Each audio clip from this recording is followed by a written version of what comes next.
Hello, and welcome to the setup for Sidekick Saga. In this video, we're going to show you how to set up the game. This is a game that's going to be on Kickstarter March 5th through April 5th. And I'm here with my hostess, Emma. She's going to help us show how to set up the game.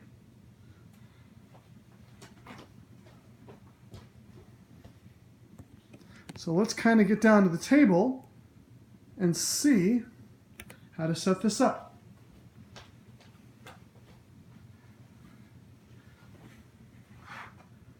So we're going to start with the rule book. In this rule book, there are the setup is detailed in about 20 steps. We're going to go through them very detailed today, so you can see all the steps here and kind of talk about how it's set up. The setup starts on page 4 right here, and you'll see on the next page 5, there's a picture. We're going to pretty much be matching this picture, so you can kind of get a sense of how to set things up. Okay, so we'll be follow along on your rule book if you haven't, or you can go online to see the rule book as well at returnfromsubroutine.com. So the first thing you do is you have to decide if you're in comic book mode or skirmish mode.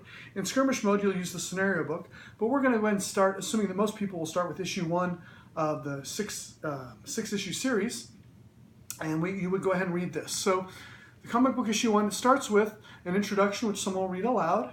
It'll show the city setup, and then it'll also show the villain forces, what they look like, and then it'll talk about how you win the game.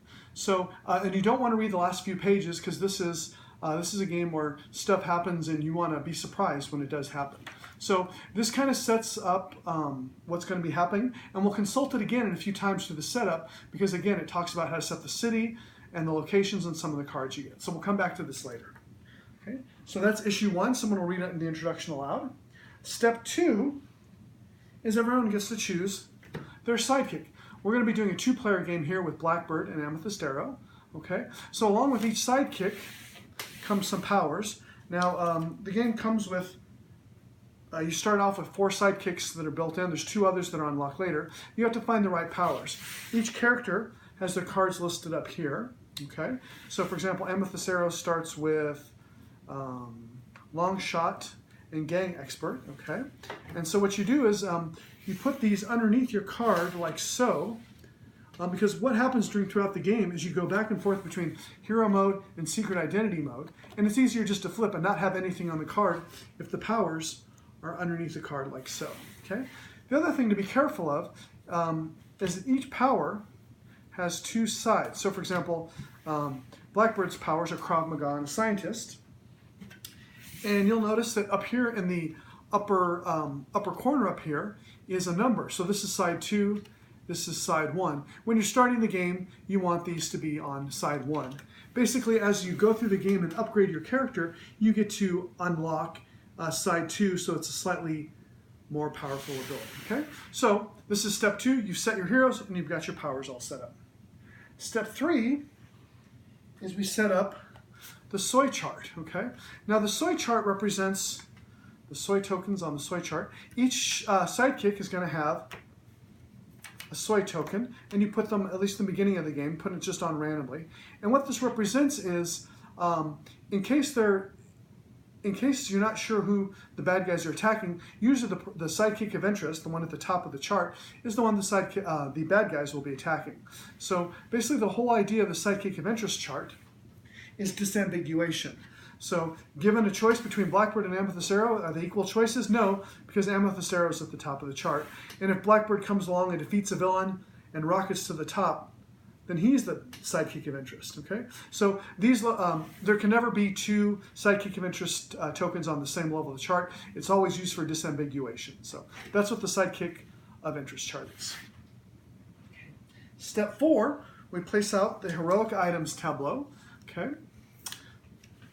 The heroic items are things that the superheroes have left behind somewhere in the city. We kind of know that they're there, but we're not quite sure. So one of the things we might be doing during part of the game when we're not fighting is we go looking for some of this special stuff because they really will help us defeat the bad guys at the end. However, they come out when you start the game. Everything in the heroic items tableau is hidden, and you have to discard leads, which we'll see here in a second, to get these. Okay, so this is the heroic items tableau. As you go further on the game, you may unlock other heroic items, but everything always starts the game hidden. Okay.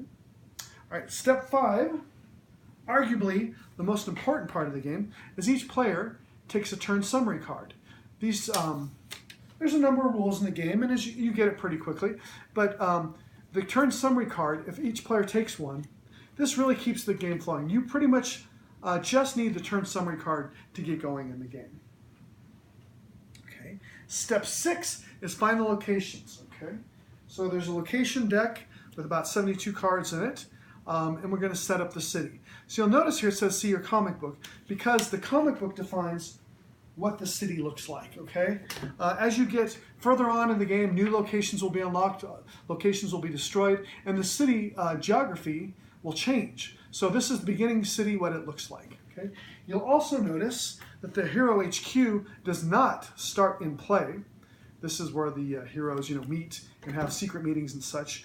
So we can't get into it until we unlock the force field controller, which is one of the heroic items in the tableau. So this the Hero HQ goes under the force field controller to show, hey, we haven't unlocked the force field yet. In the meantime, let's go ahead and set up the rest of the city. The police station, this is the home of Commissioner Jones. The caves, okay. That's actually the home of Mach Q, which you unlock later in the game. There's the suburbs. Oops, let me move the space over just a teeny bit. Okay, there's the suburbs. Okay, that's the home of Delphi, Rincon Labs. Uptown is the home of Blackbird, and you can tell because it's black just like its text. Amethyst Arrow, her home is downtown because she's purple. Streets, and the warehouse district. Now you'll notice that when I set up the city, I'm setting up a little space underneath them, because what we're going to do is we're going to have a little token that moves around to show you which city location we're in, and we don't want to put it on top of the card because that makes it harder to draw from the deck. Okay, so that's what the city looks like. That was step 6. Step 7 is we're going to place our sidekick markers home. Okay, so there's one marker for each character. In the final version, these might be standees or they might be miniatures, but right now there are these little tokens. So again, like we said, the home for Blackbird is Uptown. You'll notice again that's noted because it's black, just like he is. So he goes here in Uptown, and Amethyst Arrow is purple, and the downtown is purple. So we set up those. You'll also notice on your thing there's 2 sides. If you want to kind of remind yourself. If you're in secret identity mode or in hero mode, you can turn this around to help you notate that. Okay, number 8, step 8. Place the lead cards out, okay? So the lead cards, this is how you find heroic items. Is if you get enough leads and discard them at a particular location, you can find some of your heroic items. So we'll take the leads out and put them here. You find leads by going into secret identity mode and find them also around the city. Okay. So what I'm trying to do here is everything that the superheroes, that the heroes need over here goes on this side of it, and everything that's more related to the bad guys is go on this side of the table, okay? All right, so that was step 8. All right, step 9. Each sidekick takes 3 home cards and 1 lead card from their home location, okay? So what that means is Blackbird takes 3 Uptown cards, okay? Then he gets a lead and 2 items. A Blackbird Bolt, and smoke bombs. That's a pretty good draw. Okay, and then he also gets 1 lead, so he actually has 2 leads here. He's well on his way to maybe getting a heroic item. And then Amethyst Arrow starts with 3 downtown locations. And so she got a Ring of Clarity item. She got a Amethyst Arrow, which makes sense because she's Amethyst Arrow, and she got a first aid kit. Okay, and then she also gets a lead as well. Okay. All right, and that was step 9. Step 10 is every player takes a Xenite communicator. In this game, you can pass cards around with called the supply lines, which we'll get to later. But the Xenite communicators can represent a one-time use. If you want to give some cards immediately to somebody, you can discard it and immediately give. It's a one-time use thing, and you can immediately give Amethyst Arrow some cards. And you notice both characters have some. All right. Step 11, set up the villain forces. Okay, this is a little more complicated.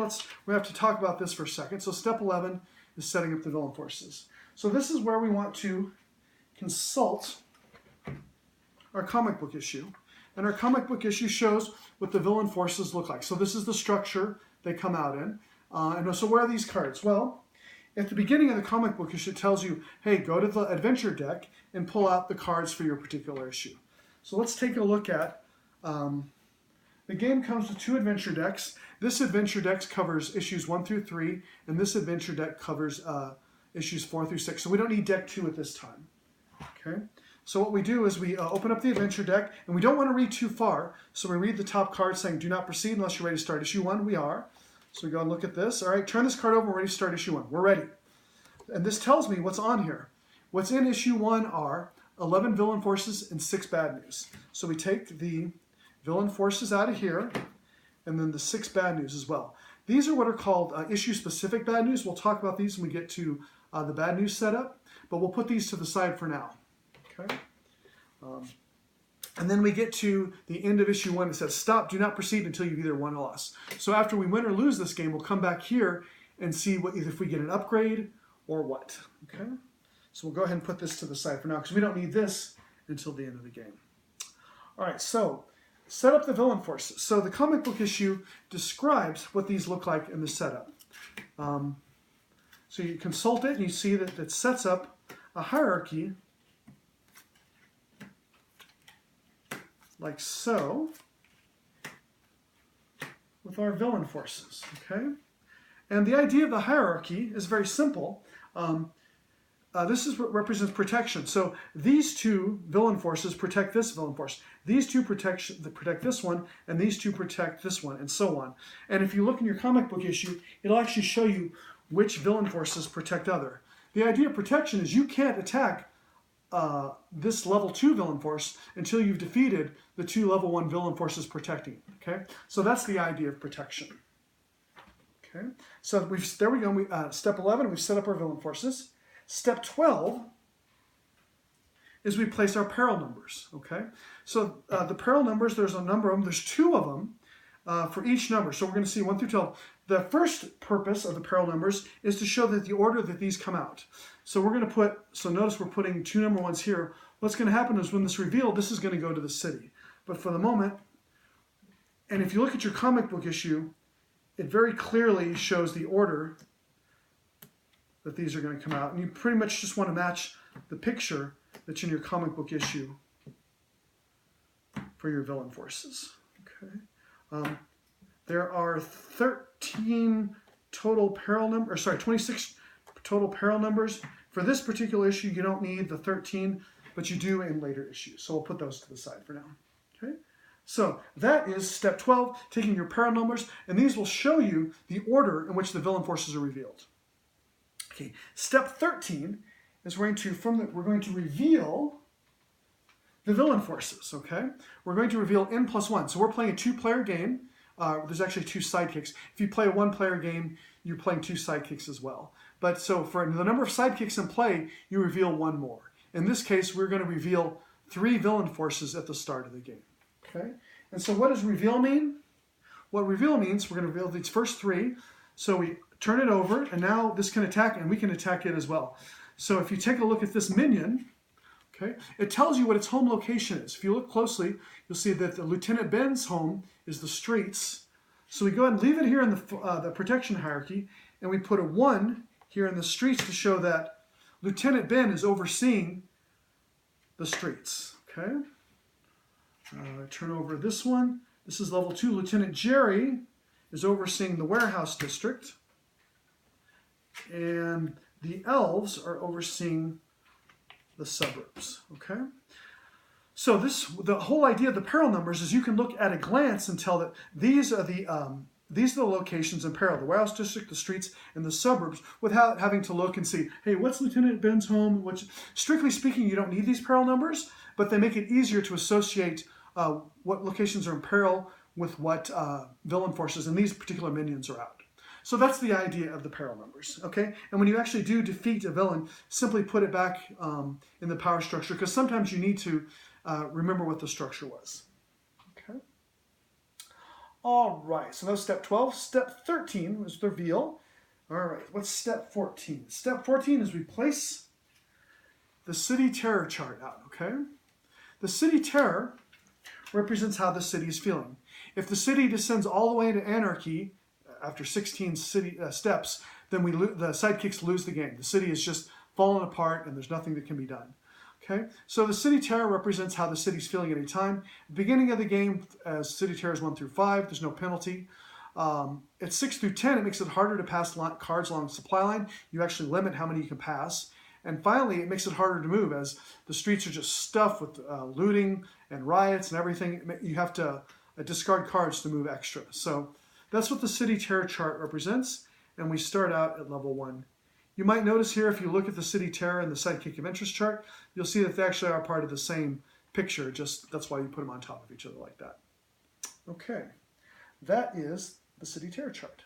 All right, next we come and we put all the gangs together. So we put all the gang cards in this gang hangout. That was step 15.